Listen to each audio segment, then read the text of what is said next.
ألا من كنت مولاه فهذا علي مولاه. Assalamu alaikum wa rahmatullahi wa barakatuh. Allahumma salli ala Muhammad wa ali Muhammad. Dans la vidéo précédente, nous avions vu que le terme chiite existe dans le Coran. Ce terme a également été relaté dans la sunna du prophète sallallahu alayhi wa sallam, ce qui veut dire que les chiites sont contemporains du prophète sallallahu alayhi wa sallam et suivent sa sunna. Sunna qui nous demande de prendre pour guide l'imam Ali alayhi salam et les Ahlul Bayt en général après le prophète sallallahu alayhi wa sallam. En étant donc les partisans de l'imam Ali alayhi salam, nous ne faisons que nous conformer à la sunna du prophète sallallahu alayhi wa sallam. Qu'en est-il du terme sunnite? Dans le Coran, le terme sunnite n'existe pas. Dans la sunna, le terme sunnite n'existe pas. Pourquoi? C'est très simple.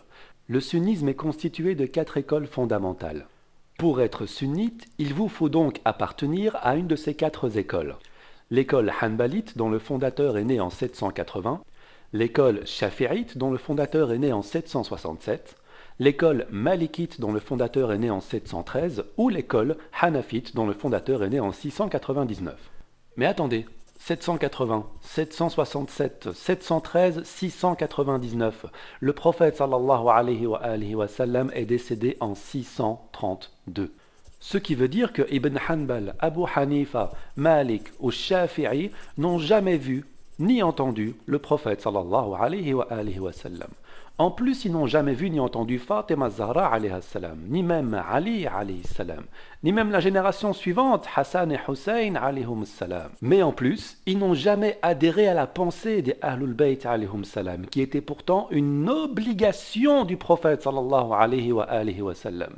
Certains d'entre eux ont été les élèves de l'imam Ja'far al-Sadiq alayhi salam, 6e descendant du prophète sallallahu alayhi wa sallam. Mais ils ont néanmoins décidé d'ouvrir leurs propres écoles pour répandre une doctrine totalement opposée à la doctrine des Ahlul Bayt alayhum salatu wassalam.